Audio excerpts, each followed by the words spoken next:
the money is there. So it's one of the top parastatals that has good financing.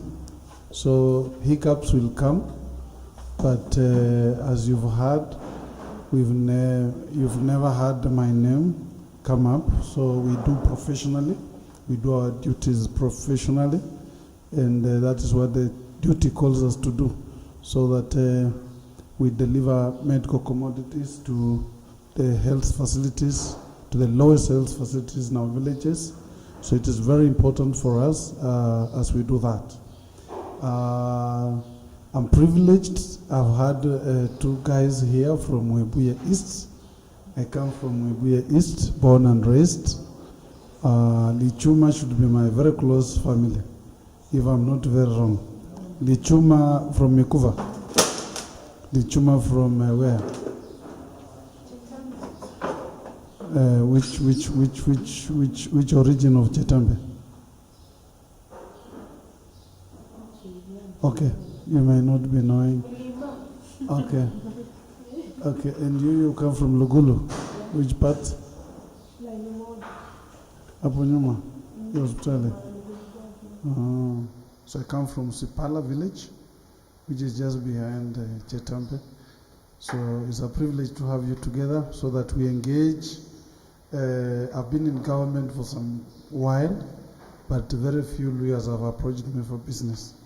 And those who have approached me have failed. So we need to discuss to see how to equip ourselves for opportunities. We have several opportunities. In fact, my colleague working at Water, your director is my very close colleague, Benedict Kiema. And Maloba is also my classmate in Moi University, your manager. So your director and manager are my colleagues. So we engage at different levels. Thank you very much. Thank you very much, Mr. Paul. Tutaweza kuendelea tu kwa lugha ambayo unaelewa vizuri, unaweza ongea na kujieleza vizuri. Sisi ni Waluya, Mulembe Lugi Unified ni ya Waluya. Kwa hivyo wakangangana na lusungu, walimkhubela na molaka khanyanya lusungu ni namalwa even me nenya kunyanya kwa lusungu because of why. Don't strain. Engagement is an open engagement. Yani kushare ideas nicho kumanyide, lakini sana bake ni befu baluno babelemu that sector, procurement sector for a very long time. Kwa hivyo nivo ngezese mfanyi biashara na malo sese nende company ya branding, nende supplies, nende construction, nende borehole drilling. Lakini ganyo la ho biashara bya mserikali tawe. Sikilo walomanga sabali no hola biashara bya mserikali ke arela kuichose sutembaka na babana bo you know, and tumekuwa na hiyo fear. We are so afraid of wanting to grow, of wanting to engage in government tenders and businesses, because everyone will tell you, where KRA will come and take everything from you, or so and so will want something from you. But surely having these two brothers and friends and business partners, I've realized that actually it is just the fear of unknown that makes us not to want to just try out these entrepreneur opportunities. So today is the day that the Lord has made. Let us just be open, learn. Personally, when I heard about IFMIS number, I was like, sasa hiyo ni namba ya kutaka kujua mwanamke ako na bwana, ako na watoto, ama ako na nini.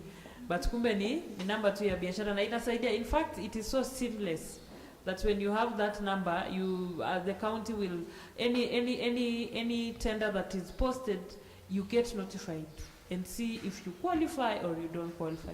But I don't want to be the one pushing this discussion, because hata mimi nimekuja hapa kusoma as much as I'm your host, but I'm also here to learn. So I will start with my brother Siakama to teach us, to take us through. Some of us here are just business people, but surely we don't have business names, we don't have business certificates, we don't have certificates of incorporation, we don't have companies. So Mr. Siakama will help us to identify ourselves. Kwa sababu sisi wa mama, unajua ukibeba mimba, unajua utazaa, Mungu atakusaidia uzae. Na ukizaa huyu mtoto lazima utampea jina. upende usipende, na biashara iko hivyo. Lazima ukianza biashara, hata kama niyo ya mtumba, dada yangu, lazima ukiwe holisina ili bandu na becha hata mwiduka muo balma bali tunaenda kwa Joy Scovia's beauty shop, ama Scovia's Mutushi leo kesho Ngara, so hiyo tu ndo ningependa kumwalika ndugu yangu Siakama aweze kutupatia mwelekeo kuhusu, na pia tukiwa na maswali tuweze kumuuliza aweze kutuelekeza. Karibu sana ndugu yangu. Asante sana. Ndio Kiingereza kilinipita, lakini nitajikakamua zaidi na zaidi, si ndio? Nyota ya Kiingereza itafika.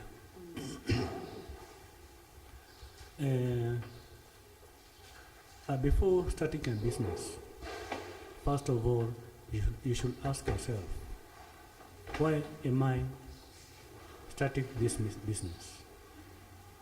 The purpose, the objective, and your vision. What do you want to be in the near future? Business registration or registering a company, it depends on where you are interested in. For example, when you are registering a business, there are two categories. You register as a business entity, you are given certificate of registration. But you can also register a business as a company in the company name under the Companies Act. That's when it's being called a company. So there's a difference between registering a business name and registering what? A company. What does it call for you to have a company or a business name? A company is an association of an individual who come and have an objective towards getting something out of it. And a business registration, you just register a business. So. For example, registering a business, it only needs around 1,100. But for the company name, you need like 10,500 to register a company. The difference between registering a business name and a company is a company can sue and can be sued, but a business name you cannot sue. So it will depend with you. What are your mission? What is your vision? If you decide to go for a business registration, well. If you decide to go for the company, well. So a company can do a lot of work. A scope of work involved it can go beyond your expectation. But a business name, it's just limited. Ukuja kwa office unaona kama huko serious. But a company, you can do business and do. That's why it's being called a limited company. But a business is just an enterprise, normal enterprise. You are doing a normal business. Hata ukiangalia capital yake haifiki 500,000. But a business, a company, you can have more and more on that. That's all. What does it call for you to register a company or a business? First of all, have you ever heard something called e-citizen? Yes? E-citizen is a platform of all government services being offered there. What are the requirements when you want to register a business? One, you must have an ID, of course, nyote mko above 18. You must have a registration fee, ile inatumika kufanya name search. You must have a passport. You must also have an objective. What type of business do you want to engage in? Do you want to sell, to provide foodstuffs? Do you want to provide building materials? Do you want to provide fumigation services? That's when you have that objective. For a company, you need to have one the names that you're supposed to have in that company. For example, you are given an option of having 3 names. Unalizilipia hizo 3 names, unaweza kufanyiwa name search. Then after 1 week, you are given a name that you are going to use to register that type of enterprise or limited company you want to use. You also need to have, for example, if you are a partner, a company can be registered as a sole company or a proprietorship. That are sole and partners. For example, if you are more than 10, that's a full-fledged company. If you are 1, that's a sole company. So. Also, you'll be given a form called CR1. A CR1 form, it will define the number of directors you're going to have. The CR1, it also determines the level of deposit you need to have into that company. We also need to have the CR2. The CR2, it will give you a memorandum of understanding between the 2 parties. The number of nominal shares you used to have. Karibu sana, sister. Karibu sana ndugu.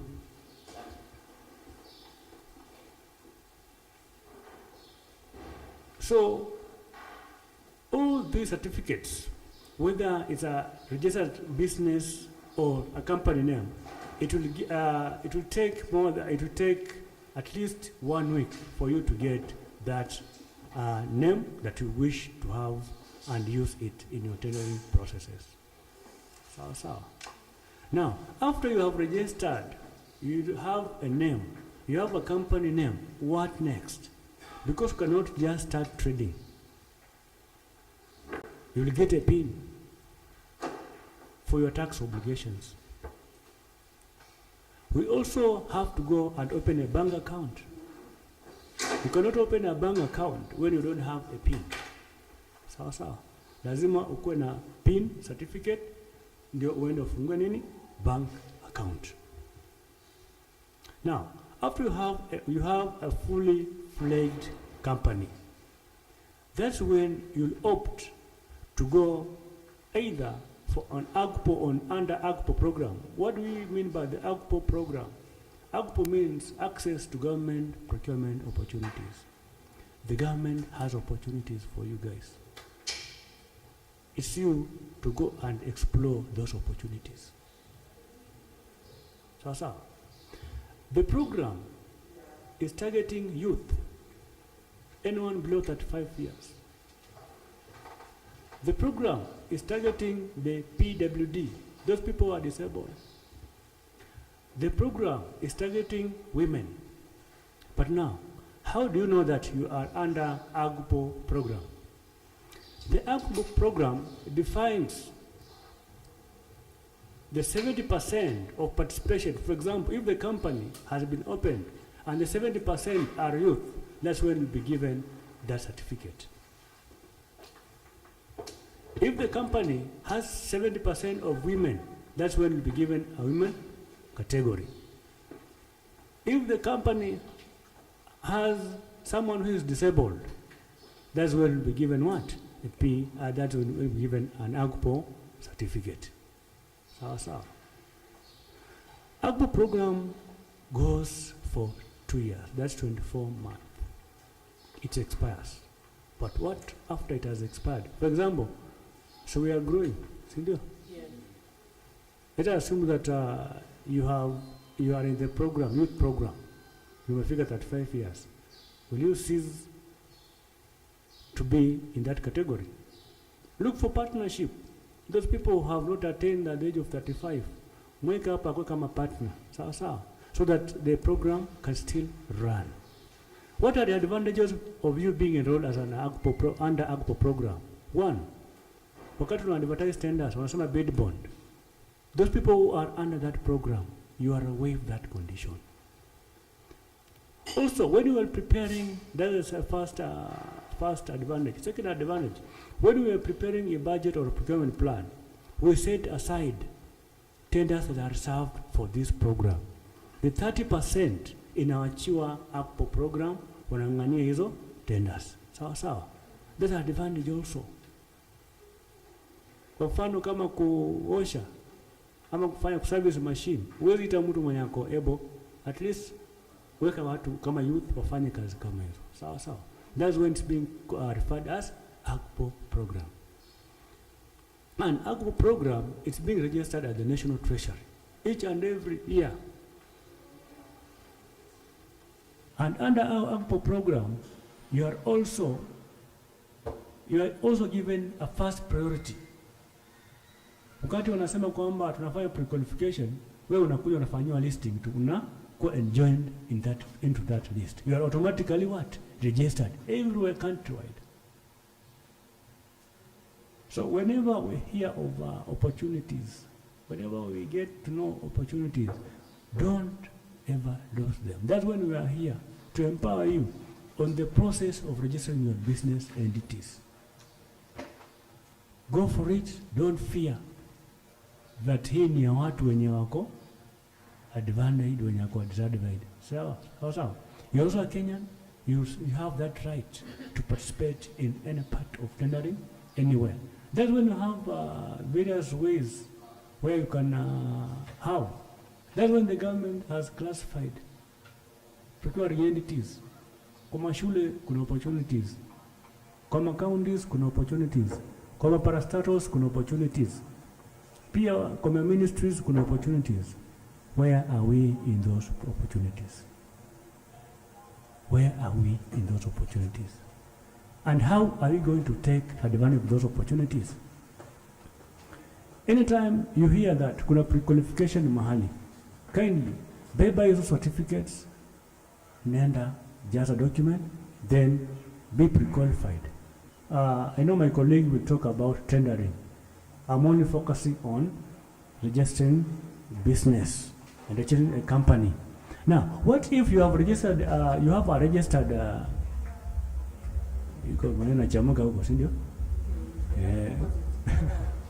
so, what if you have that business registered name?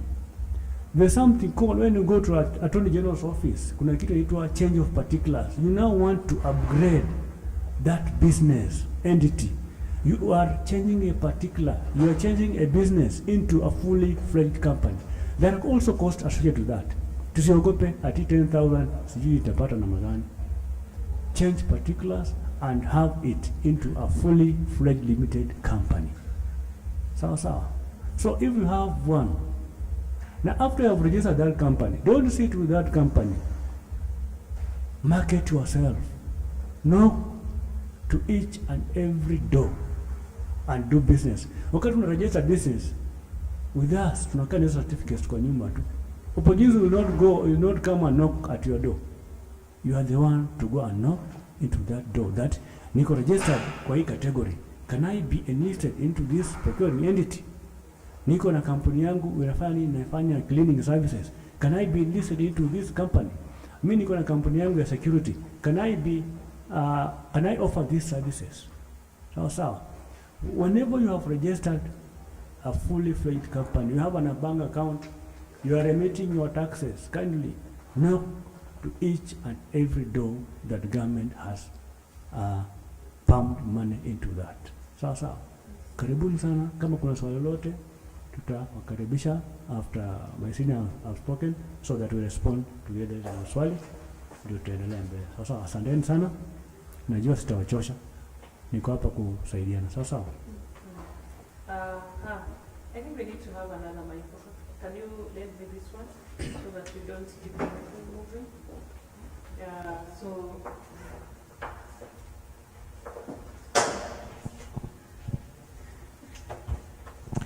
kwa hivyo tumesikia kutoka kwa mwenzetu ambaye anafanya kwa ofisi ya serikali na mambo ya procurement. Tunataka tumalize mambo ya registration, alafu ndio tuweze kumaliza, tuulize maswali, tuongezee, ndio tuweze tena kwenda kwa tuingie kwa mambo ya tendering. Kwa hivyo nataka niwakaribishe ndugu yangu hapa, ameongea vizuri, amesema kuregister biashara. Najua watu wengi wote tunasema unaweza register biashara na hautapata hiyo biashara. Hiyo pesa yako ya kuregister kampuni itakuwa imepotea hivyo. Na najua sio mimi tu peke yangu. Watu wengi wanafikiria hivyo. Mimi nichukue 10,000 ni register biashara na sijui mtu yote kwa serikali. Lakini ukweli ni kuwa wanawake na vijana na watu ambao wako na ulemavu wako na bahati sana katika hii serikali. Maana wameleta mambo na APO. Na APO inakupatia nafasi kufanya tenda mahali popote, anywhere. So long as uko na certificates, uko na requirements. Na requirements za mtu wa APO si mingi sana by the way. Uko na kitambulisho, uko na KRA pin, uko na hiyo APO certificate, uko na registration yako ya biashara. Hivyo tu na unaweza sasa kufanya hiyo tendering process. But unfortunately again, wengine wetu hatuna hiyo masomo kuwa kuna APO. Mwingine kuna siku nyingine pale kwetu kuna mwanaume akakuja akasema, nyinyi hamtaki APO, unajua APO ni 5,000 tu. Lakini nawapatia offer, kila mtu anipatie 2,500 na mko wanawake 25, kwa hivyo kila mtu anipatie 2,500 niweze kuregister. Unaona mama wakaona kama ni 5,000 na ametufanyia 2,500, wacha turegister. But in the real sense, APO is free. So unaona, kwa sababu hatuna masomo, hatuna information kuhusu APO, watu wengi sana wameweza kukodiwa kuwa unalipa pesa ndio upate hiyo certificate. So ni vizuri sana ndugu yangu ameongelea kuhusu hiyo APO. But again, sisi wengine wetu pia tuko tuna hiyo uoga kutaka kujaribu. Na siku leo nataka nirudishe microphone kwenu ili pia nyinyi muweze kuuliza maswali. Niko na swali ndugu yangu, nipeane microphone. Unajua mimi huwa naona hizi big bonds. Naona kama ni za wale watu wana run biashara ya millions. Nashindwa. Niko na rafiki yangu, kuna siku nilienda kupeleka profile yangu ya biashara. Mimi yangu ilikuwa 2 pages 6. Lakini yake ilikuwa booklet of pages and pages and pages. Nikajiuliza mimi kibiashara ni nini ninakosea? Kidogo sijajua kwa nini niko na page 6, yeye ako na over 200 pages. Naona tena anaongea mambo na big bonds, sijui bank, sijui big bond imefanyaje. Because of why tena malwa ona mundu amande ba big bond ino naacha toka reni na rata. So my brother, if you can also talk about the big bonds, when is it needed, ama what kind of business inataka hiyo big bond ama inatumika wakati gani? Thank you. A name big bond may sound like an elephant in the house. Majorly big bonds in like a security. So it's like a security. Si mtu analipa mahari akichukua vitu. Tunatafuta kazi sote. Tunaenda kutafuta kazi sote. That's when you are listing the conditions of tendering, we include, especially in these large projects, we specify either amount or in percentage. When it's in the conditions, as the conditions in the tendering process, just go for it. So, no one will penalize you. Go for it. Now, you can easily get them at the bank or insurance, accredited insurance companies. So, but at some stage, huwa tunasema kwamba those registered in under APO program, kama imekuwa specified, they don't need to bring the big bond. But what are the effects of the big bond? Big bond inakushikilia so that you cannot withdraw your tender document when you are still in the process. So. But they are not that expensive, depending on the value of the contract. So. But yes, you are kwa sasa. Kwa sababu not all tenders requires a bid bond. Sio zote. Sawa. All special cases ndio tunataka bid bond. But if you come a supply 100,000, we don't need a big one. If you come a 2 million, we don't need a big one. Unless specified in the commission of tendering. But here is kama in tisho kwa si saizi na mtafiko na mnaanza kutishika. Sawa sawa. Asante sana. Labda ndugu yetu Paul aweze kuongezea hapo. Actually, whenever you see a big bond given in figures, for example, we say 2 million. When you go to the insurance, it will charge you between 2.5 to 5% of that value. So you get, we say 2 million, but now the insurance company guarantees you the 2 million. But you and the insurance can only charge you between 2.5 and 5% of that bid value. So when that time comes, we have several people we can contact to be able to help you secure that. However, the Act stipulates 5 million and below, no bid bond. So that one is very specific. It's clear in the Act that's 5 million and below, you don't require bid bond. So when you're participating into any business that is less than 5 million, so you take on it. So, unless there's any question. Thank you sana Paul. Nataka nirudishe kwa ndugu na dada zetu pia wako na maswali waweze kuuliza kwa topic ya business registration. Tafadhali ila kwa na swali inua tu mkono, tutakupatia microphone. Uulize, hii ni open engagement.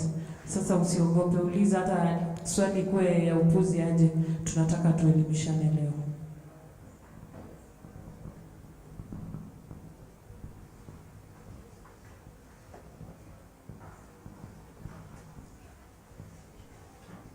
Yes. Mimi ningependa kuulizia kuhusu mtu mwenye ameregister jina, there's a plain name, yani you have a business name. Umesema huyu mtu anaweza ku access Akimbo? Yes. Okay. Now, what is the difference between wakati nilikuwa na register hiyo jina, mimi nilikuwa na jina business name, I was told this was registered as a limited company because your limited company is something big kidogo. Yani ukiongeza tu kitu mbele limited, mambo yamebadilika. So hapa mahali nilikuwa nataka nielewe vizuri, jaribu ni differentiate between the limited, kwa sababu my name nimeandika tu mbele na kumalizia na company. Sasa sijaongeza limited because ni katazo. So nijaribu kunielimisha nielewe hapa. I know you want to know the difference between registering a business and registering a business as a company.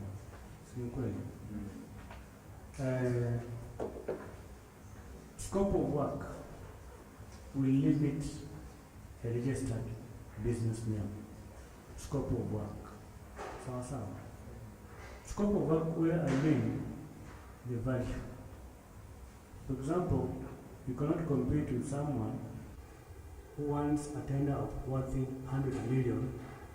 You have a registered business name. They will just know that one, your capacity. When you want to sue you, or when you want to sue us, transfer wapi. That's when you are being referred to a limited company. A limited company, you are more safe. A business registered entity is just a single entity. You cannot register two people. Sawa. For example, now when God has called you, na leo umelipwa, nani atadai hiyo pesa? Tutasukuma hiyo pesa kwa Asset Recovery Authority. Sindio?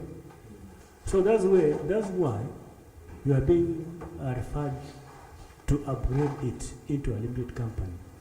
so that you can be more safe and safe. So a business name, just a minute thing. People are into real business. That's why you're being referred to have it to change it to particulars as a limited company. So, yeah.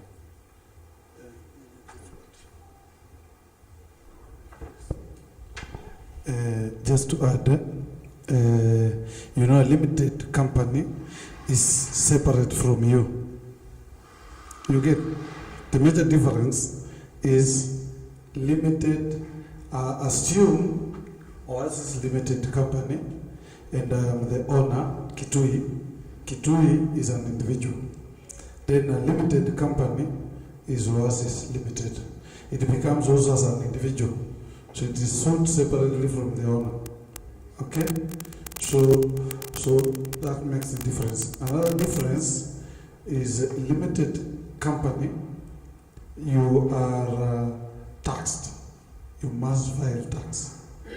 A business name, you have exceptions to certain range of business or incomes. Okay?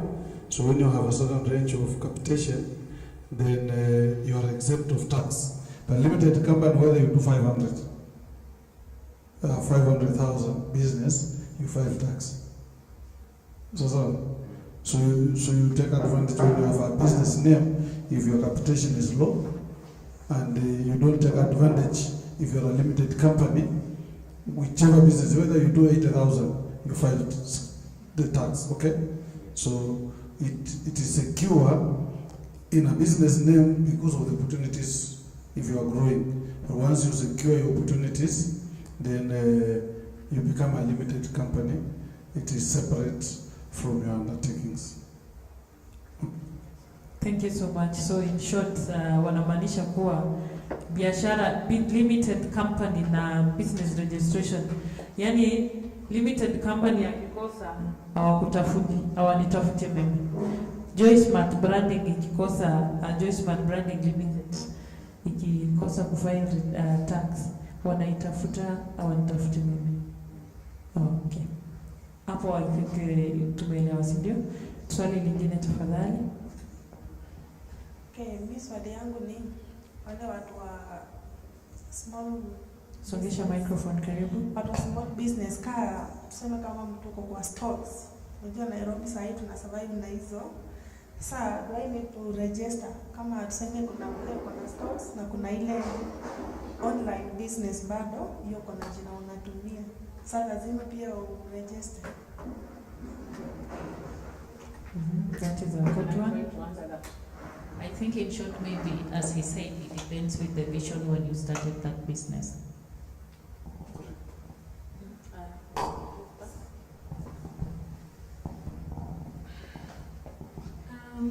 As you said, business entity ikona exemptions ya tax. So, for example, ni kama is there exemptions? I think to answer that, business entity, you only file returns as an individual. Your yearly returns. Kuna zile returns sisi ufile kama mwana Kenya, kila mtu lazima akuwe na KRA pin, right? Na kila mwaka lazima ufile returns, whether you are in business, you are employed or not. Lazima ufile. Kuna new returns, kuna wale wanapewa kama wameandikwa, kuna ile form ya C9. Wana download ya P9, una download alafu una file returns. So hiyo ndio advantage ya business entity ama business registered name. Is basically it is you have been in business but there's nothing you can show, you just file the individual returns. But for a registered, a limited company, we have so much that you need to do. We have VAT as a business person and as a limited company. We have VAT that you must adhere to and make sure that you file it. Yeah, we have corporation tax, we have withholding tax, we have so many taxes that you as a company must make sure that you are adhering to the regulations. Okay. Can I ask you? Yes. So, what I'm filing ni hizo returns za hiyo business entity. You will as file a person. under your name, you as Kakai, Uh-huh. if you are a business name, because the PIN for the business name will be your personal PIN. Okay. So when you file returns, you will file as a Kenyan citizen. Okay.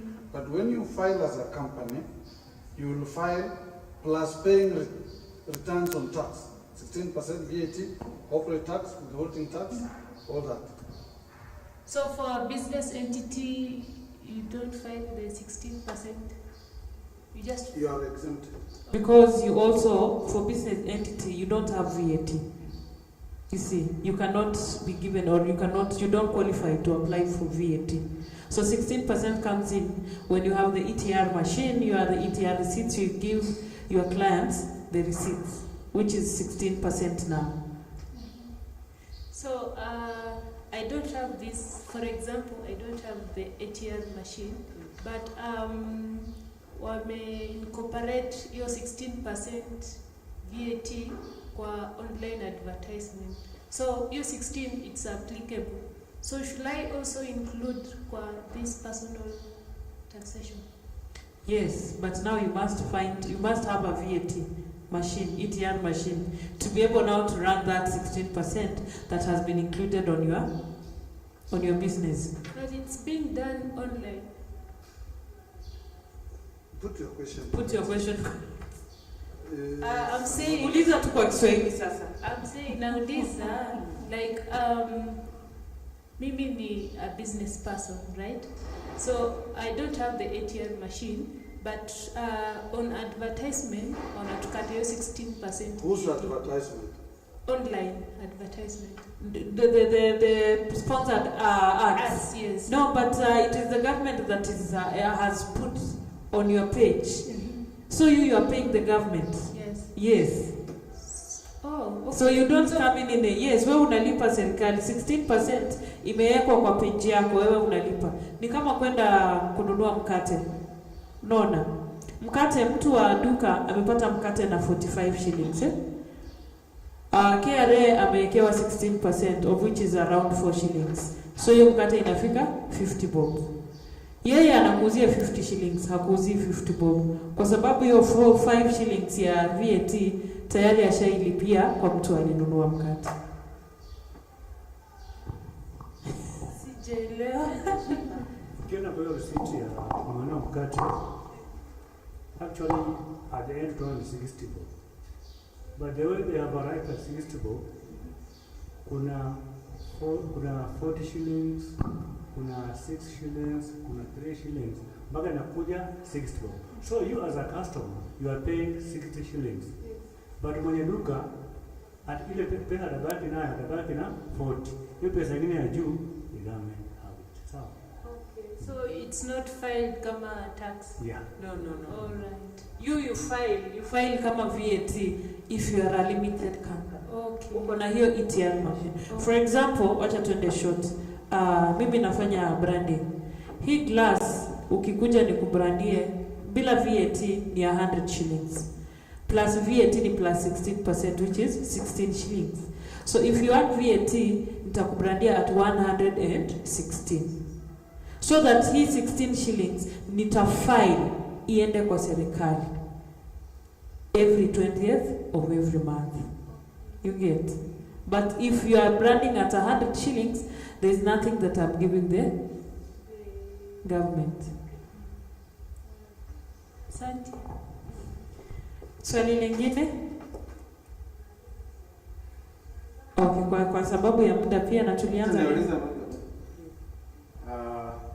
nafikiri nasikika tu sitaji mic. Yes. Mimi niliregister business name na nikabaki hapo. So what am I supposed to do? Uliongea mambo ya PIN, nilikuja ukiongea lazima ukuwe na PIN account. Naweza tumia account yangu ama lazima nifungue account ya hiyo business name. Kwa sababu niko na jina vile umesema tuna register na tunakaa nazo. Tumekaa nayo for 2 years, baki hapo vile. Nilienda through nikakwama. So what am I supposed to do ndio nianze kuitumia sasa? So you are showing something that is on the ground. Yes. What you need to do, Yes. Head a bank, ufungue bank account. Or if Under you, that name, huh? if you want to be linked to your account also the bank, people will advise you as well. So, usikie na kampuni tunaitaka. It is What of the PIN? it's advisable to separate Yes. your account, personal account, and business Yes. account. Uh-huh. PIN you use, if it's a business name, you use your PIN. Your personal PIN. And also that is why you see ukiwa na business name unarudi unajiuliza mbona niliregister, unataka kufanya biashara. Kuna watu marafiki, for example saa hii ukiniambia na mala nitengenezee hoodies 5, utasema na mala nipatie ATR, lakini utataka invoice yangu ikisoma na baloche soli utaona siko serious, lakini ikisoma Joy Smart Branding Services unaona huyu mama amejipanga, unaona. So pia inakusaidia kupata hiyo trust kutoka kwa wateja wako. Na pia pin ni yako, an individual pin. Ukienda kwa bank unaenda na pin yako, ID na hiyo business certificate. Watakuuliza unataka account isome Joy Smart Branding Services ama isome na Malo. Wewe ndio utaamua. Na unaona siku hizi tuko na pay bill till number. Usually every bank now ina on board hizo businesses names. So mtu akilipa, kwa mfano saa hii kama uko na pesa unataka tuone, unaweza nitumia kwa account yangu ya biashara, utaona inasoma Joy Smart, haitasoma na Malo. So basically a business name is to also help you look professional in what you are doing in your business. Unaona? Badala mtu akituma pesa kwa till inasoma jina zangu za ID Jocelyn na Malwa, itasoma Joy Smart Branding. Badala ya kusoma jina lako inasoma business. Na wale watu wanafanya online. I think that is the best thing ya mtu kukuamini. Unajua akilipa pesa na isome jina ya kampuni, anajua huyu mtu ninaweza ataenda kwa bank na nimtrack. Lakini ikisoma individual anaweza kukutumia pesa na uzime simu na haujakutumia mzigo wake. Kwa hivyo hiyo pia inasaidia tu ku gain trust na wateja wako. My sister also to correct on that. For example, you have a chain of business. You are selling avocado, you are selling tumba, you are selling just have one name. And then you are registering, you are registering for general supplies. So when you are registering that name, it's not specified that inauza kitu fulani na fulani. It is general supplies. So don't think of opening many business. So. And also that to add on, inakupatia nafasi ya for example yangu Kitui anashinda akiniuliza unafanya biashara gani, namwambia branding aze, but there is no branding. What else you do? And I am stuck. But when you say I do general branding, he'll tell you leta kitu, leta mchanga, leta simiti, unaona, leta curtains, you see, leta vifagio, leta chikalam, leta masks. Because basically general supplies is an overall, meaning you can supply anything, anywhere, any place, so long as you are given that opportunity. So to move forward, I want to... sorry. Okay, I have this question. Take the microphone. Jen, kwa sababu ya record. Hey. Okay, I have this question. Maybe after you registered your company, how long ndio utachukua ndio upate certificate yako? Zamani ilikuwa inachukua more than 1 month, but right now the government has initiated the process. Saizi haiwezi pita 1 week before upate certificate. Sawa. Okay, thank you. Yeah. I think all government functions have a baseline of 14 days. 14 days. Okay, thank you. Mwisho, from where you sit, how is it looking like? Are youth going for tenders, ama ni wazee wanaenda? Hali iko namna gani? Ama ni sisi wa kuregister na kukaa nazo? Ni watu gani hasa they are coming out to get the tenders? The youth are cowards. Actually, when my colleague explained, under APO, you know, it gives youth, it gives PWD, then women. Now the women wing has been very active. You know, women has never limited the range of participation. You see, the first lady of this country is a woman, and you can imagine the capacity of the tender she can handle. You get?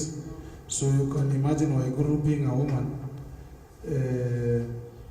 doing business, competing with a youth and a APO. You tell Waiguru not to do a big bond, she will do a very big tender, yes? So that there, the government was not very specific. However, sometimes we specify. We specify. When you look at the tender, you will see women. APO but women. Then APO and then youth. Then APO and then PWD. So that we limit the women. Because it has given our women arm a very big spectrum of engagement, which is still under APO. And you see, when a woman participates, you can't say she's not APO, she's APO, but with capacity. You know, sometimes you are in evaluation and you say a name which you are not allowed to disclose, but is participating with a very young woman on the street. And of course, the competition is not unfair. It's not fair. So women have been very active, more than with the youth. Although government gives the opportunity to youth to take advantage, 30% of national budget is allocated to APO. You can imagine 30, but I'm very sure 15% goes with women. And also to add on that, there's a fear in youth or women or people who are in this program. We have opportunities. Government gives an option and also give further options. For example, you have an LPO worth 100 million and you don't have anything in your account. That's when you have an opportunity of going to the bank and be given something called LPO and LSO financing. One finance at a low interest. Sawa. So this fear that nikipewa hata kazi ya leo natoa pesa nianze nayo. Sawa. That's why we have those banks or those institutions that can offer financial support. In addition to that, when you are doing works, for example, construction works, road works, we always have interim payment. We advance you on a certain level, not advance payment. But for example, you have done 15% of works. You can apply for that payment of 15%, na utalipa uendelee na kazi. Sawa. The challenge is, wakati mimi nalipo leo hiyo pesa, kama kuna mbibi naonaga mahali nitaoa. That's why we go wrong. Sawa. So we need also to take advantage of these chances. Thank you. The two of you, what can you advise our youths, especially from Mulembe, who fear because they don't have an account, they don't have anything on the account, yet they can get a financial institution to support, and then generally, in a nutshell, how can you advise vijana wetu hasa kutoka Mulembe wenye wanaogopa kwenda tenda kwa sababu hana pesa kwa account ama hana nini? What we can do? Yes. The first session was on business registration. Now we want our brother to come in and have it in the process, so that kama kuna kuwa na vitu vingine hazijaeleweka tutajibu hapo na hapo. Sawa. Just kidogo tu, you know, Wamalo is very keen because he's pertinent and because I want to he also wants to run that. Some news items. Yeah, right? so let us just answer that, then we go to the next, right? Yeah. So,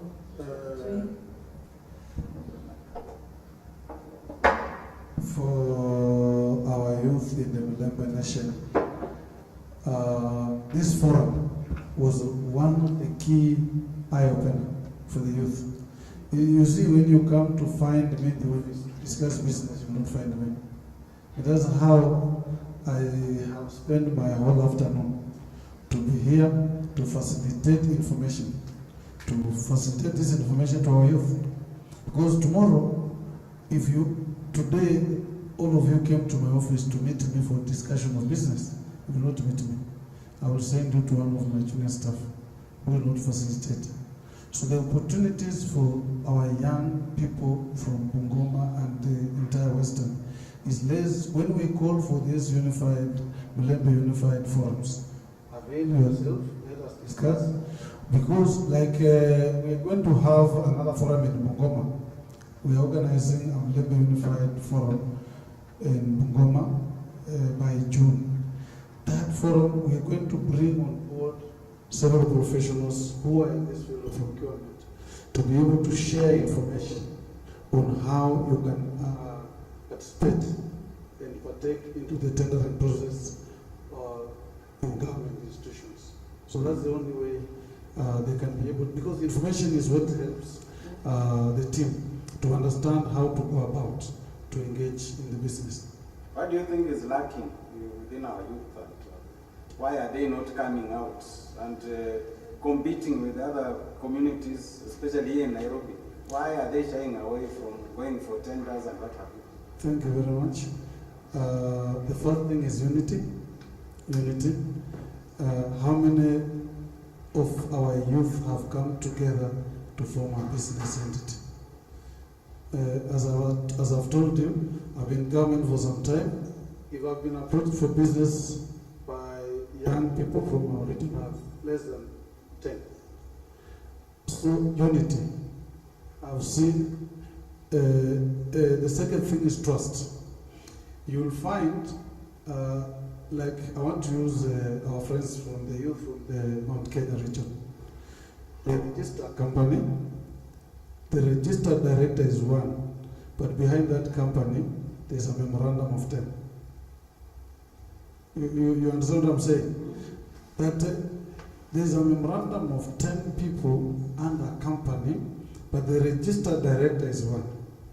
So, and the 10 could be running other different business companies or entities with a different name as directors, but the 10 are still under a memorandum. So a memorandum of 10 has 10 companies with different directors. So they will appear on a business opportunity as 10 differently, but they have a memorandum of the same. You get that what I'm telling you? That I will appear as Kitui, but behind me I have 10 people who also are registered as directors. But so if you go under ACPO, you will appear differently as different entities.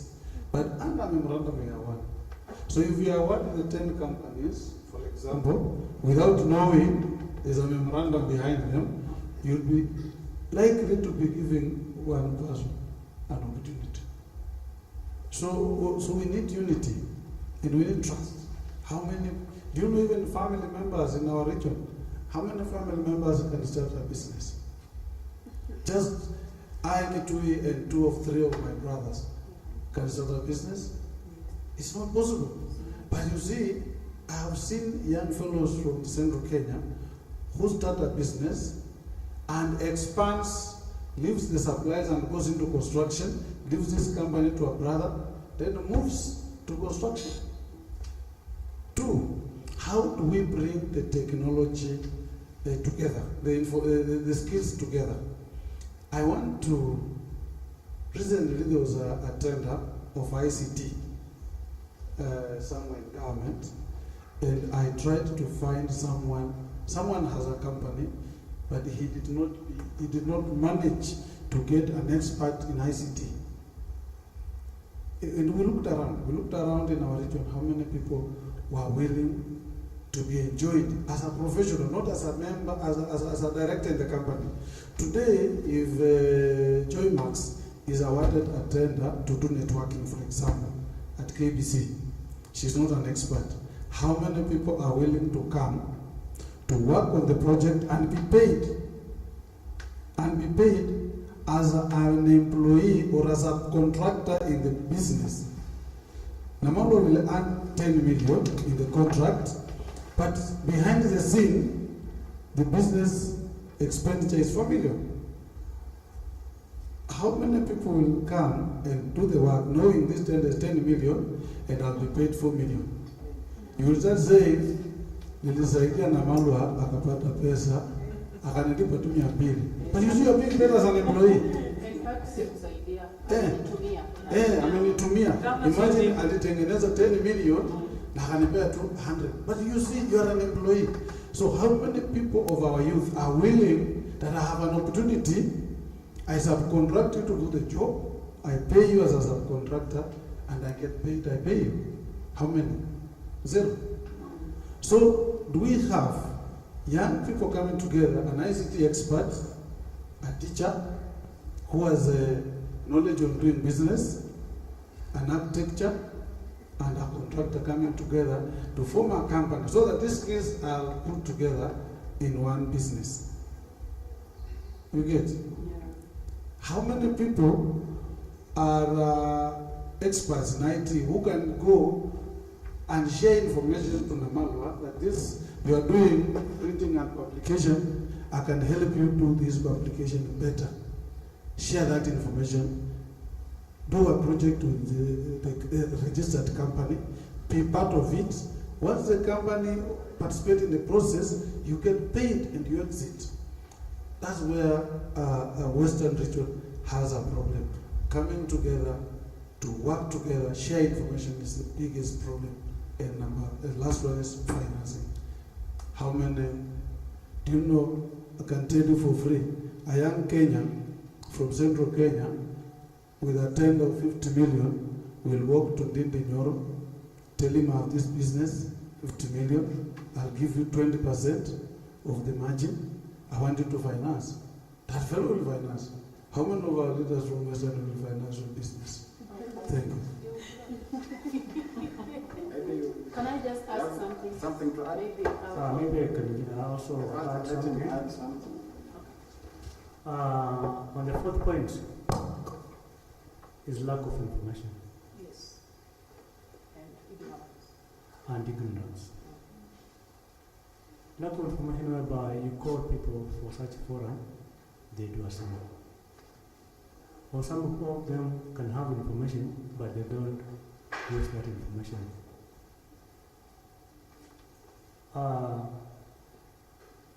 Also, that element that already we have those people who have won the tender, that element is also killing our youth. That this tender belongs to these people. And in a sense, we are all equal in this country. So we need to explore and explore more. Thank you so much. Our speakers are very vast on matters tendering, and I think Wamalwa, vijana wetu wa Western, mimi hushinda nimewaambia kila siku, it doesn't matter what you know, but whom you know. You know, you might know so much, but whom are you sharing with? Whom are you looking up to? Whom are you asking for help and for support? So that is where we have a problem. Watu wa Mulembe, vijana wetu wengi akifanya tenda ya 100,000 amekuwa celeb. Anaenda kwa bar anasema chafua meza. Na kesho yake anashindwa kurani hiyo biashara nyingine kubwa. Na unapata kuwa vijana kweli wako na changamoto. Akipata pesa kidogo anataka badilisha maisha, nunue gari, aishi mahali pazuri, rent ambayo anajua tu atalipa mwezi mmoja akili hataweza. Na kitu kingine pia vijana wa Western wa Mulembe hawako serious kusema tu kweli. Maana hata pale kwa forum una post opportunity mzuri sana. Lakini unaona vijana wanaichukulia kama jokes. Anakuambia hii kama si hii ya 15,000 mimi siwezi fanya. Kwa sababu ya nini? tumetoka kwa labda kwa familia ambazo hazikujiamini. Hatujiamini sisi wenyewe. Vijana hatuna mwelekeo haswa kwa mambo ya biashara. Wengi wamesoma, wako na degrees, wako na PhDs, wako na masters. Sasa naona kwenda kuuza, unajua mimi naishi na nafanya biashara yangu pale downtown. Kwenda kuuza sweets au kuuza manguo za mtumba, naona hiyo sio kazi yangu.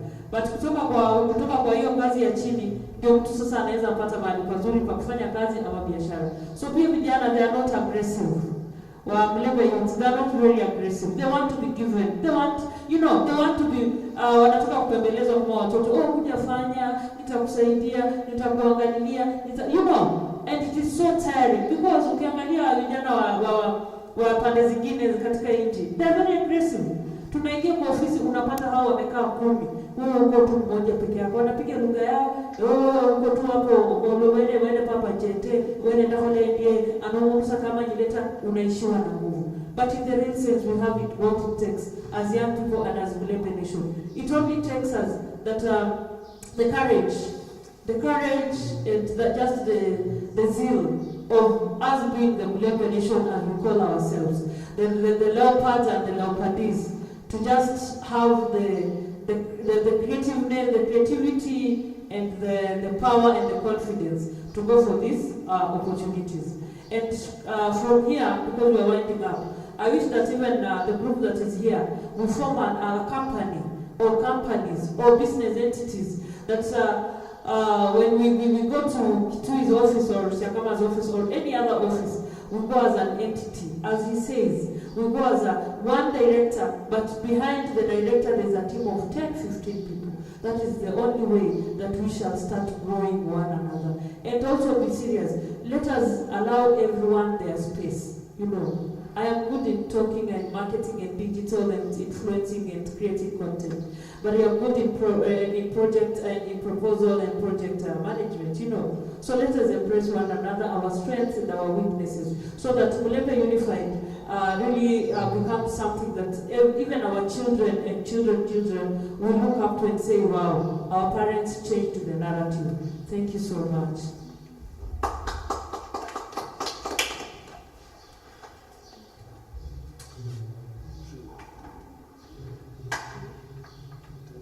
So, briefly,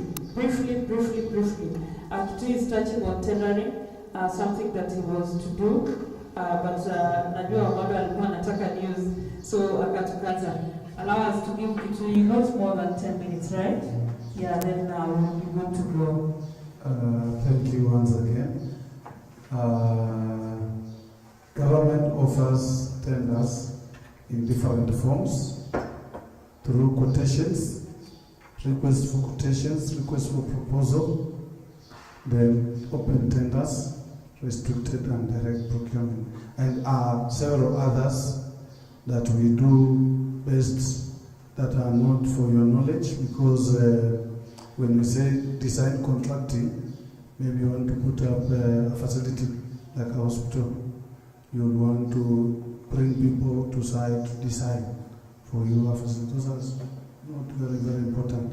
But the major ones is open tender, restricted tendering, direct tendering, and quotations. Quotations specifically are reserved for ACBO in most cases. They don't exceed 3 million. When you apply for quotation, probably you will limit yourself to 3 million. And when you are doing open tender, don't fear to participate in open national tender. Especially, we have open international tender. When you see a tender written OIT, is open international tender. That means it's open to the world. When you see a tender written open national tender, it means it is for Kenyan citizens. So it gives you room for participation and it limits you. What I wanted you to know much more is quotations. Quotations are what develops you to become a better business company in the future. So quotations are never advertised for information. You'll never find that we have advertised requests for quotations. Quotations, you register yourself with a given procuring entity or state corporation. Within that state corporation, depending on how you press to request, then they will invite at least 10 quotations, 10 companies to participate in a quotation. So you can't just sit out here and say, Shia Kama will call you for a quotation. You must be listed and registered within that company to be invited to quote for a given opportunity. So take interest to send your company, registered company, to any, and it's continuous process. For quotations and registration is continuous.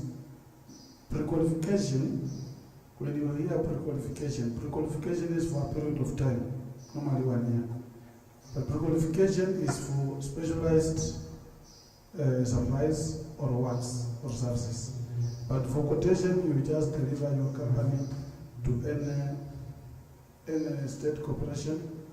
But ensure you sit there. There's always a registry. Why when you drop the book to register, it is recorded and you get registered. Then from there you keep requesting, then you get the opportunity. Whereas open tender, depending to which facility. For example, National Cereals Board, National Cereals and Produce Board advertises a tender for sacks. You know, you wonder, where do you get sacks? There are several markets for sacks. Just participate. Find your information.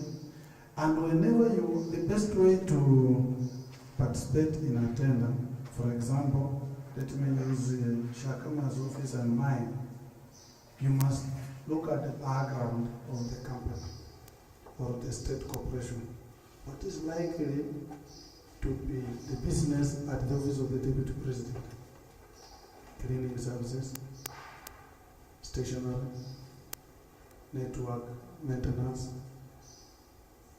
ICT, repair and services. We have the bulk SMS. Do you know bulk SMS is the simplest thing, but so lucrative? Has anybody thought, you have left that business to someone somewhere just after Thikatown? But the bulk SMS, you go to Safaricom, you have a company, you request, you negotiate, they will give you at a very affordable price. You see, it depends. The strength of a business is in negotiation. How do you negotiate your bulk SMS? Then you go to National Water and see Mr. Maloba. Maloba comes from Western, he comes from Busia. You tell him, Bwana Maloba, I want to do bulk SMS for your company. You see the SMS we receive in bulk at once. They say, okay, how much? Someone is selling to us at 250,000 a month or 200,000 a month, and you have negotiated maybe 50,000. That's the Safaricom. So you look at what opportunities are likely to be here. When you come to Kitui, what are you likely to supply? Then you see, you walk into a hospital, you see their clothes, we have masks. We have, do you know we buy, what do you call the ones you give the kids? Diapers. You know, we buy diapers up to the adult diapers. You know that? But you can't know because you have not shown interest. You go and see what is the scope of market for KEMSA. Diapers. Do you know we have local manufacturers for diapers? Do you know if you imported a diaper to Kenya, it's very cheap? Then you start assessing the market. Where do you get the diaper? You don't come to me and say, Siakama said something like general supplies. It's a good one. But when you come to me and you say, Kitui, I want to supply diapers, I'll take you serious. Because one, I'll say, from which market? Then we'll tell you from India. I have a market in India. It's giving me this good quality. Can you find time, you look at it, you assess, you evaluate to see if it's good quality. We compare it with you, we see, okay? Then you look at what is the market price, then you participate. So you don't come to me and say, Kitui, I want want anything, I can supply anything. Then I tell you, go and bring me blood back. You know, blood bag, the ones we put our blood in hospitals.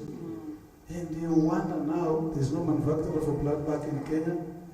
The best manufacturer of blood bag is in India. You have never been to India, you don't know what you get.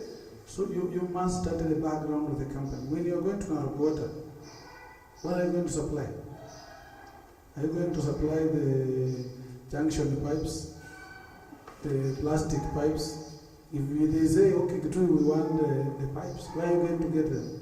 How many people in Kenya are manufacturers of plastic pipes? Okay?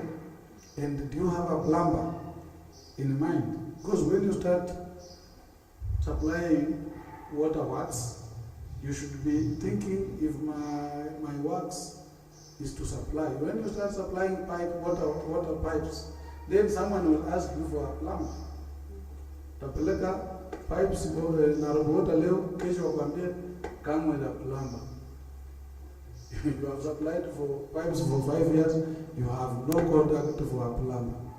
So you can, the business idea, when you're looking at the business idea, you look at the broader aspect of what you want to achieve, as my colleague had said.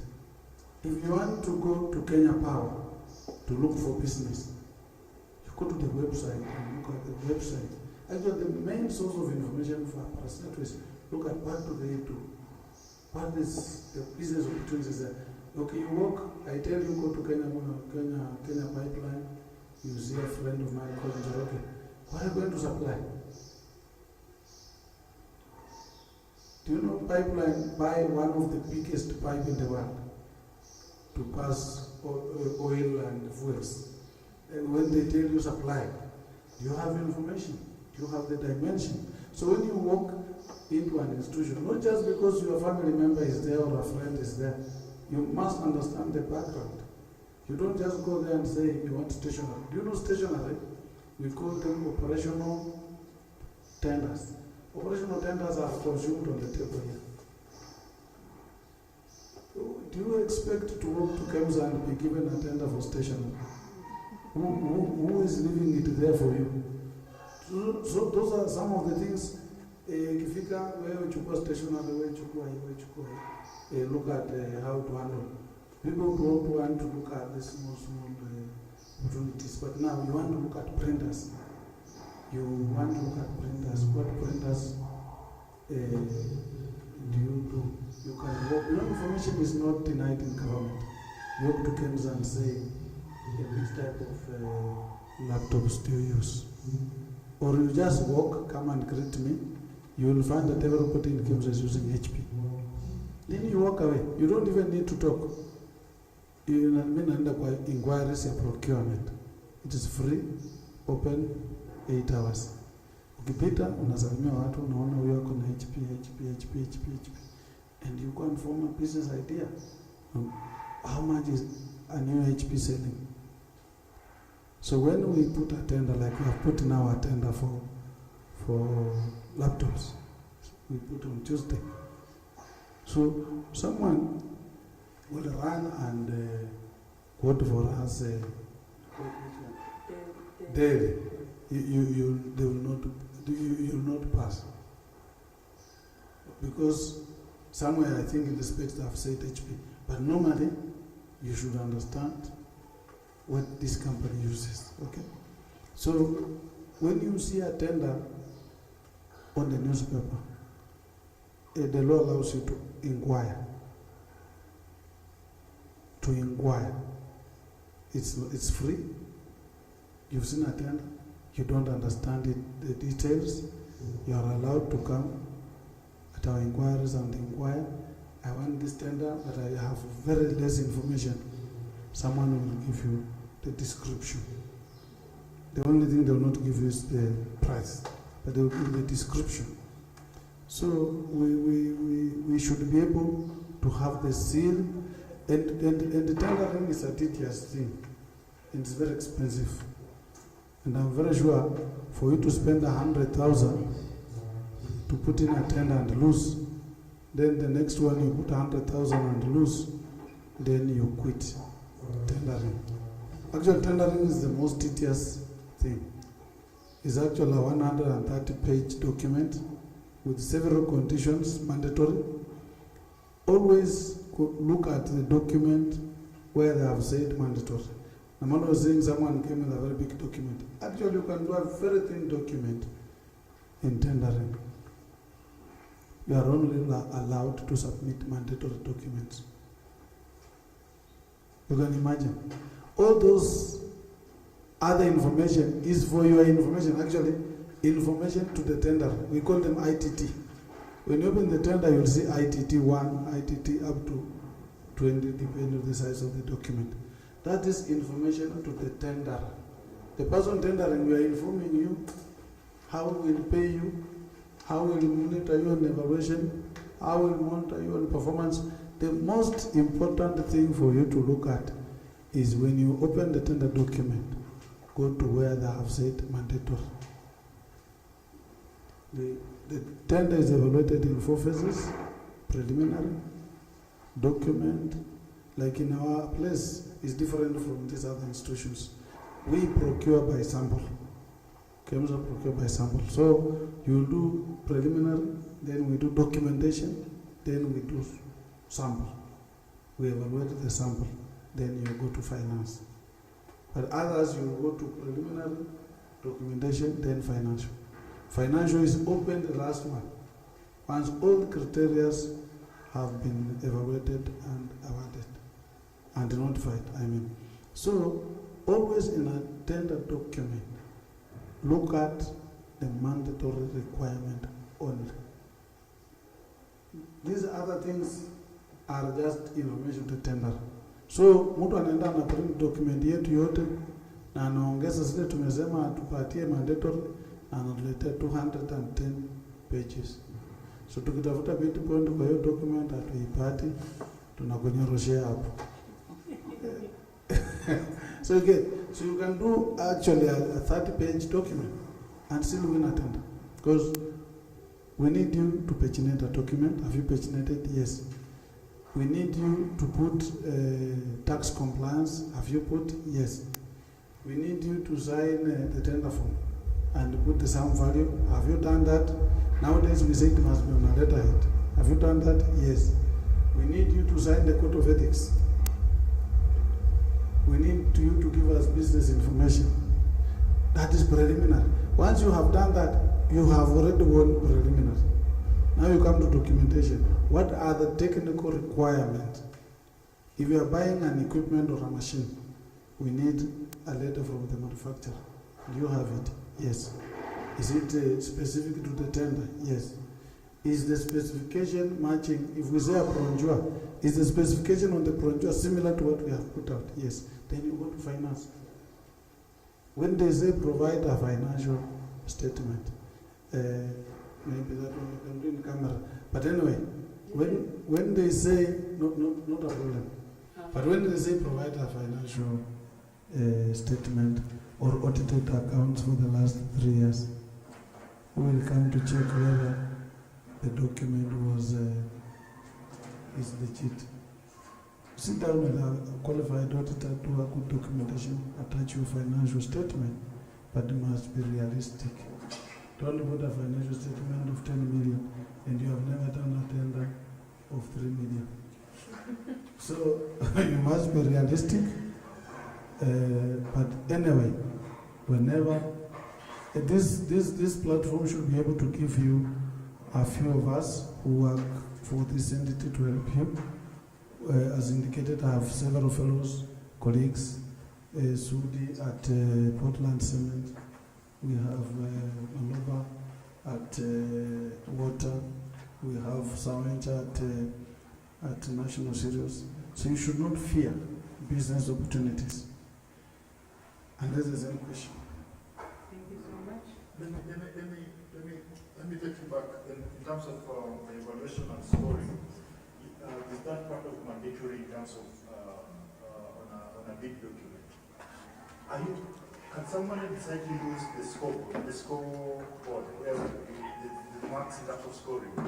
Yes. So on our part, we normally evaluate ourselves when our staff who specifically, for me, tailoring is the bread for that company. I normally tell my staff, unless we bid, we will not get a job. We would rather pre-qualify first, and then we will be called for quotation. So I'm very strict on that. I'm good in looking for tenders, and then women are more up on and particular sellers. But there's that part, like after I've done the tender document, I go on the score, wherever you see this marks, this marks, this marks. So is it the right way to evaluate yourself now as a marking scheme? Yes, it is the best way. Actually, for works and services. You know, product, you evaluate fiscal. But for work, services, and technical consultancy, we score based on percentage. When we say we are scoring you 10 marks on payment at NSSF returns, okay? We look at the letter from NSSF. Have you been filing employee returns at NSSF? Yes. Do you have a letter from there? Yes. We have recommendations from there? Yes. We score 10. Are you paying NHIF for your employees? Yes. We score you 10. But if we find that for 2 months you didn't pay your NHIF, okay, then we score you 7. You get? We look at employee turnover. In a span of 5 years, what was the employee turnover? For example, if you have a very high employee turnover, then you can't sustain. If, for example, it's a security company, then you can't sustain your employees. We give you a 5. If someone who has sustained an employee as a manager for 5 years, we score 10. So that scoring, you can merit yourself before even you submit. Because we are giving you on which criteria we are going to evaluate you and the scoring.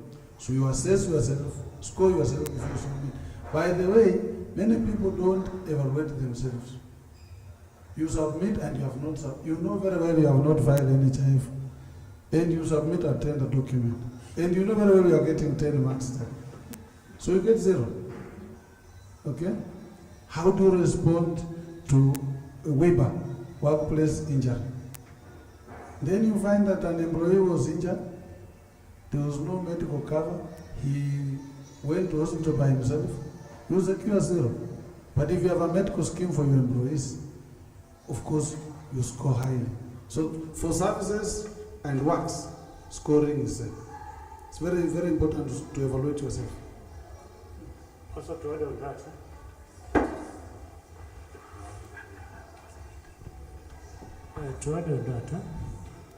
the tender document is a score sheet for yourself. You already have a marking scheme. So why should you fail that tender? Once you get that tender document, it's divided into sections. The mandatory documents, technical knockout, financial knockout. Just have a table. So be creative enough, you as a tenor. Tunaibia siri, hakuna siku mtaibia siri kama hii.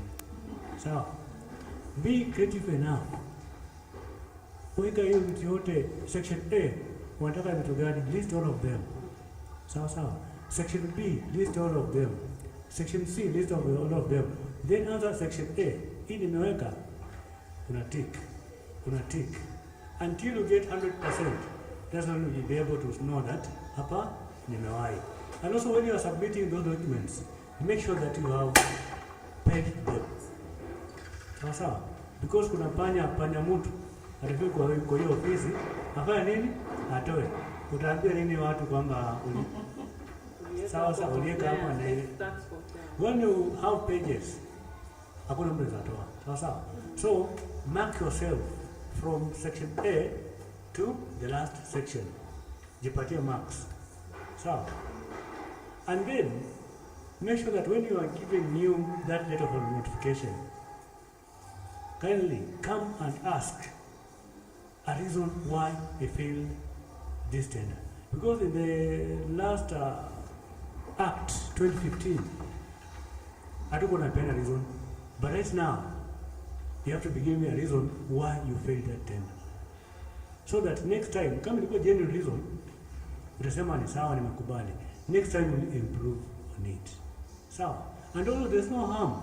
For example, participate tendering in KEMSA, Miss Fanny KEMSA. You can also approach me. You seek for another opinion. Before you submit a tender, so when you need a candle, well, it costs you only one beer. One beer is only 300. Mimi nakaa chini na kunywa nikiangalia. Sawa. Mimi nakwambia nafanya nini? Iko sawa? Sawa. Thank you. Wow. Yes, free professional support kutoka kwa ndugu zetu.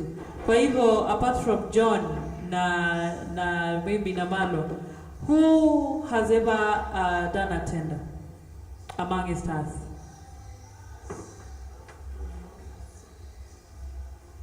Who has ever taken their business to be pre-qualified in any entity? Nani ameitoa NPO?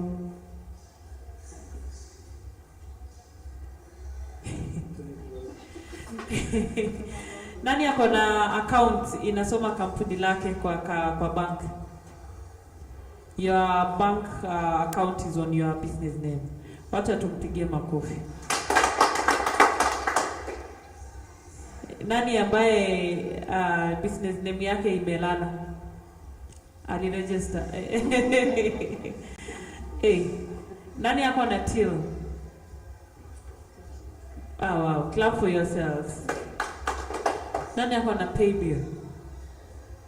Aha, clap for yourself. So basically all of us here apart from John and I, wengine wetu tumeogopa, si ndio?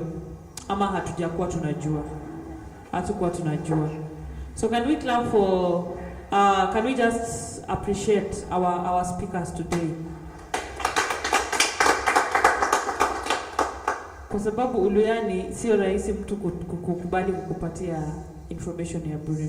These two guys actually akienda kwa mkutano, just a minute, akienda kufanya training, I know sia kama, you know, for this training he charges, or the government where he works for, they charge per hour.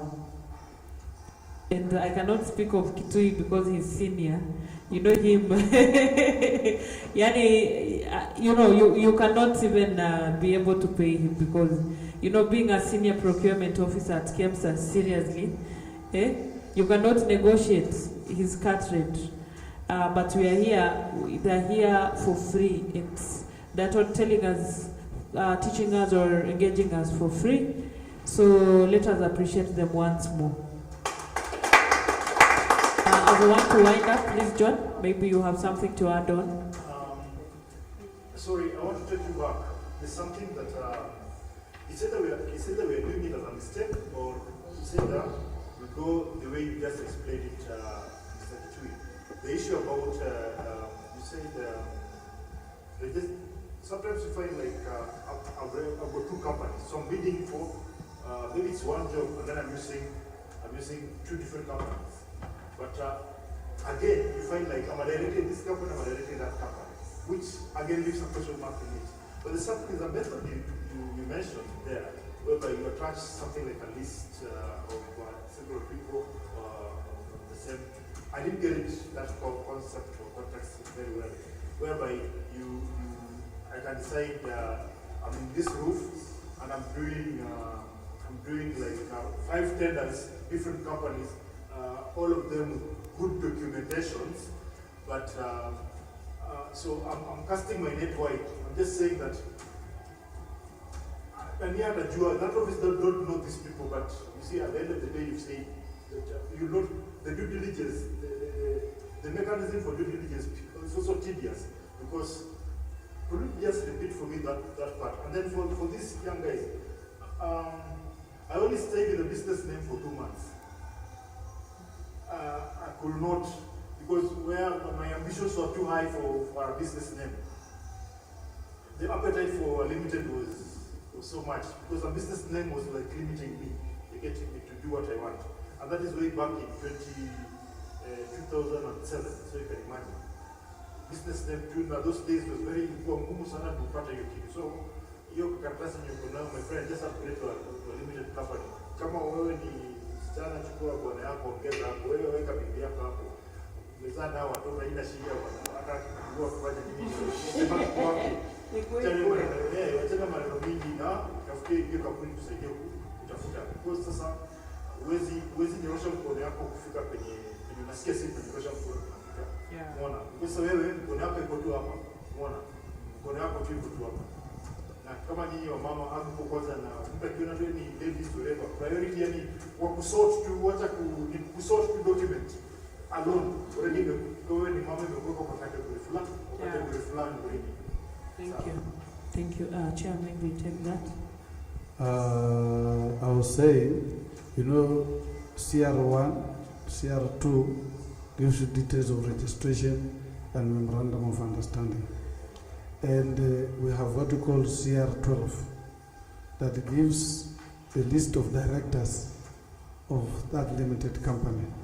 Now, the society we are in today is an animal farm. Some animals are strong, others are powerful, others are small. Now, where I said we fail as a region is trust. I can open Joylin Namalwa Enterprises Limited. CR12, this Joylin as the director. Okay? But the company can really have 10 directors. These directors come under a memorandum of understanding with what we call business operation deed, which is signed and taken to an attorney for oath, and you can even have the signatories, all of you, or 3 are appointed as signatories to the bank. So when you go to the registrar of companies, you will find Namalwa as a director. But in the evening, we have 10 men sitting down as directors. The chairman, the board of directors are in that company. You get? Like recently you heard when the media was saying there was a company that was about to tender with us that was not registered at the registrar of company in Kenya, but there was a Kenya.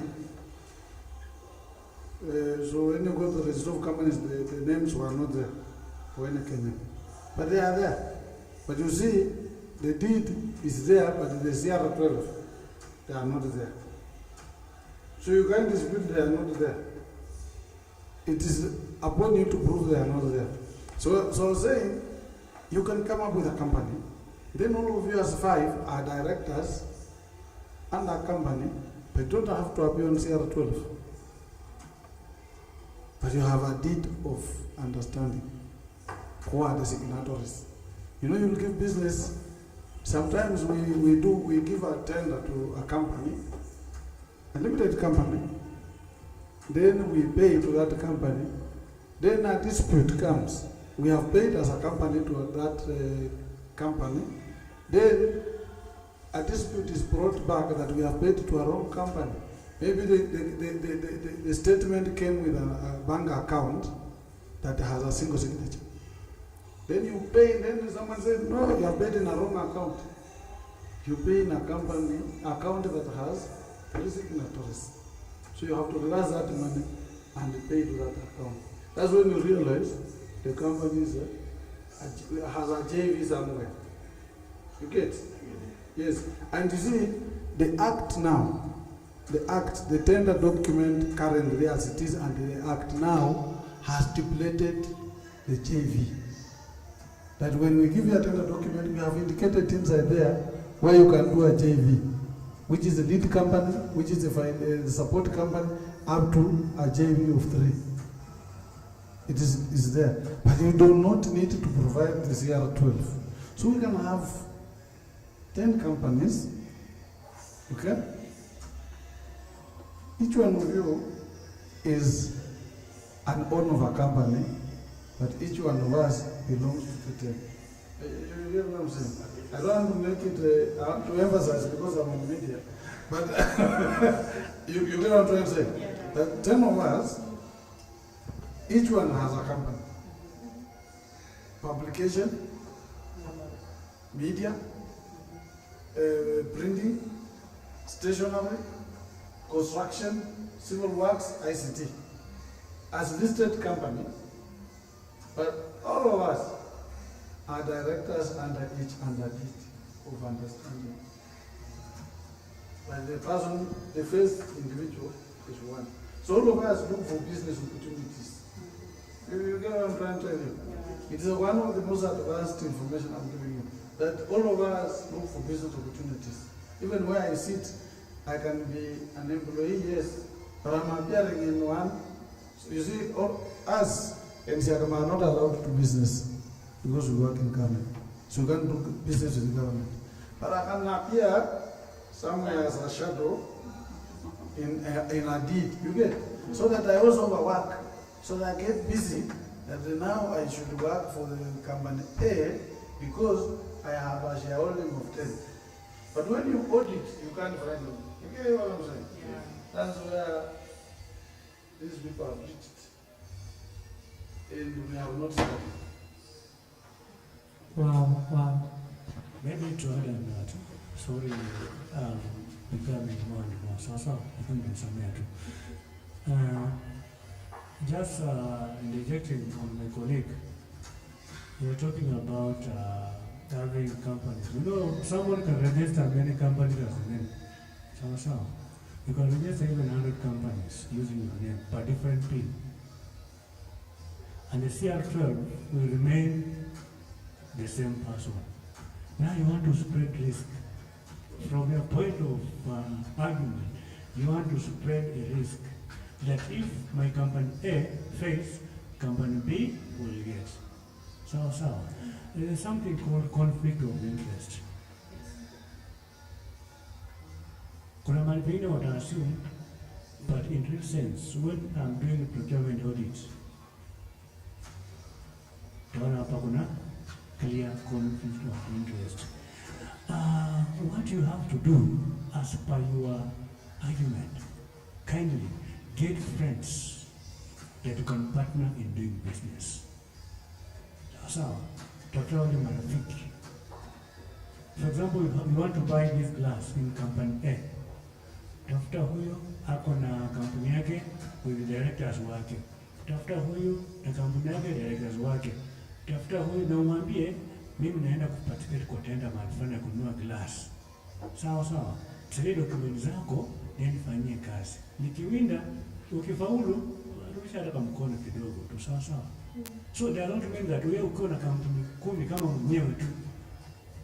Utumie tu the same CR12. With 10 companies, automatically utaenda iweze na mahali. Sawa. Get friends. That's why you have this Mulembe Unified. For example, kama kuna tenda imeenda iko Kenya Roads Authority. So unakuja na waambia kwamba ninataka kutenda mahali fulani. Nisaidieni nipate hiyo kazi. Sawa. That's why you have Unified Mulembe. So that you can have networks. Msiende mtangania wote. Ambia bwana, mimi nataka kuchukua hii kazi. Hakuna haja utumie kampuni zako 10 kwa sababu hii itazaa matunda. Sawa. Thank you. Let's give a can I have a word of applause? A word of applause. Hey, Kizuku ilikuja na meli. So wow. As we wind up, please let us all be upstanding. I want us to appreciate our speakers once more in a better way, in a good way. If we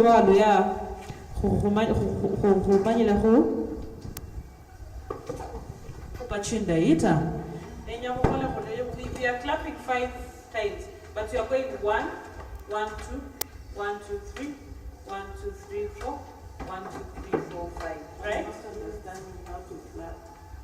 Bless you and to finalize me. Okay. Yes. Sorry? Oh. You wanted to... The formula. Oh, have I shared the formula? She's not. The formula is 1. Yes. 1, 2. 1, 2, 3. 1, 2, 3, 4. 1, 2, 3, 4, 5. All right. So let us all appreciate our speakers. Mr. Siakama for just sacrificing sacrifice. Always he has sacrificed his time to be within us, to be among us, and to really give us a way forward. So thank you so much. Mr. Paul Kitui is the patron to Mulembe Unified. You know, when this idea was born, he's my elder brother. I ran to him. I told him, my brother, I have something. I don't know how I can go about it. Can I come and share with you? And he told me, come. So he's my brother who has really guided me on how to handle people, how to handle issues, how to start such engagements. And also just to sacrifice his time to be here with us, but I will say procurement officer, senior, junior, senior. If you go to his office, anaweza amua kuzungusha kiti hivi, uongelee kwa mabega. Yani, you talk to my mabegas. But we are so humbled that he's always a friend. We can reach to him anytime. He's a brother who can always guide you. I didn't know business. Nilikuwa hata mimi naogopa. But when I met him and I told him what I want, my aspirations and ambitions, he's really guided me to be who I am today. And look at Mulembe Unified now. Within 1 month, we have these engagements. Lawyers are in this Nairobi. Wengi tuko wengi sana. But tumaisikia engagement ya biashara kweli. It is the first time. Tunakutananga tu kwa mchango ya matanga kwa siasa. But in the real sense, wacha tu embrace economic empowerment and just sharing, networking and learning how to become the Mulembes in Nairobi, the who and who's, right?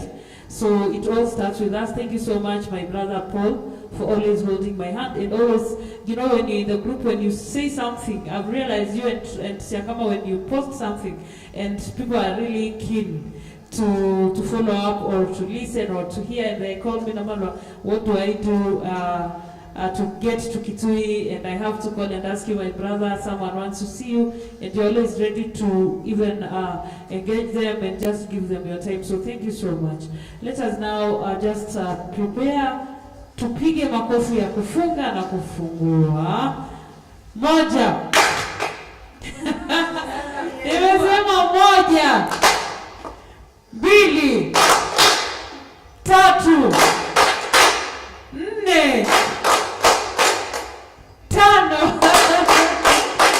Hey, thank you so much our speakers for today. Na pia wacha tujipigie moja ya nguvu ya sisi wenye tumeweza kufika moja.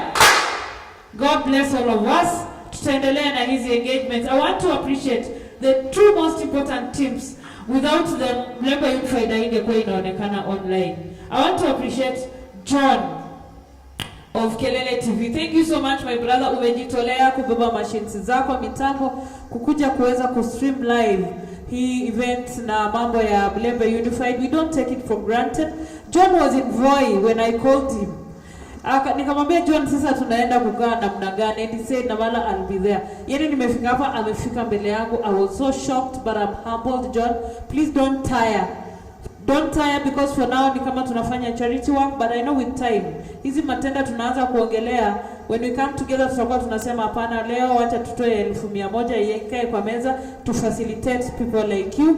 I want to appreciate my brother Wamalwa of West TV. He is always here with us. He's always covering our engagements, our discussions, our events. Wamalwa, we don't take it for granted.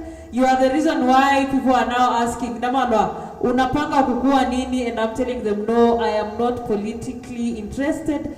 I'm just interested in uplifting all of us as Mulembe Nation, so that when I want something, I'll not look very far. I just look within myself and I get the resources or the network that I want. Thank you so much, Wamalwa. Mungu akubariki na usichoke sana. Kwa hivyo kwa hayo machache ningependa tu tuweze kufunga, na ningependa pia kuwashukuru dada yangu wako pale kutoka Webuye, ako kwa mitambo ya kamera. Sheila, thank you so much. She's the only lady amongst men in this industry, digital. So please let's clap for Sheila. I want to appreciate my brother who is also behind the camera. John, hey. Yohana Mbatizaji ndio wewe, si ndio?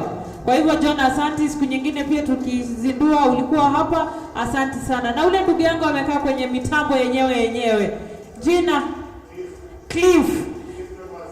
Clifton Wanzala uriyo muna mwana wefu ohaluata webuli siku kubesa nina wena kubanende ya mkutano koziko. Kwa hivyo kwa haya machache ningependa kumwalika mmoja wetu, vile tulianza na maombi, tunashukuru tumemaliza vizuri, pia aweze kutufungia kwa maombi.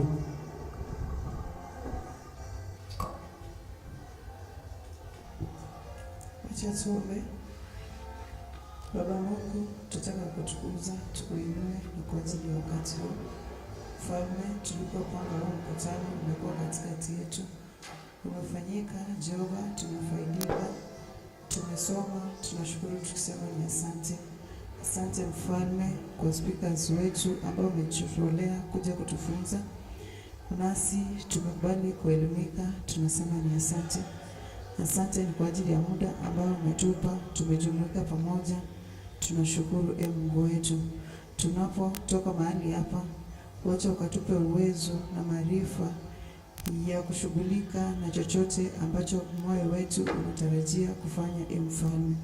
Tunapoachana, acha tuachane tu kimwili, bali kiroho tuwe pamoja. Tupe umoja katikati yetu, Mfalme. Zidisha wengi waweze kujiunga pamoja nasi ili tukaweze kuendelea pamoja. Asante Mfalme, ni kwa ajili ya dada yetu na Malwa kwa kujitolea na kutuweka pamoja. Tunashukuru tukisema ya kwamba Mfalme ukaweze kuendelea kumpa nguvu, kumpa maarifa na kumpa afya njema. Jehova akaendelea kutuunganisha pamoja. Jehova, asante ni kwa ajili ya Mfalme. Tunapoenda anaenda pamoja nasi. Ni katika jina la Yesu naomba nikushukuru. Amen. Kwa hivyo tunapoondoka mahali hapa, tuko na Luya Night. Steve K ana perform hapa leo. Kwa hivyo feel free to engage. Tuko na hii hoteli inapika chakula, kuna vinywaji, so ukiwa na uwezo please kama hali waiter atakuja kukushughulikia. Mimi kwa leo nimeshughulikia tu vinywaji vyenu, ndio maana unaona sikuwasumbua. Sawa. Thank you guys. We can engage. You guys take contacts. Hiyo ni kitu ya maana zaidi.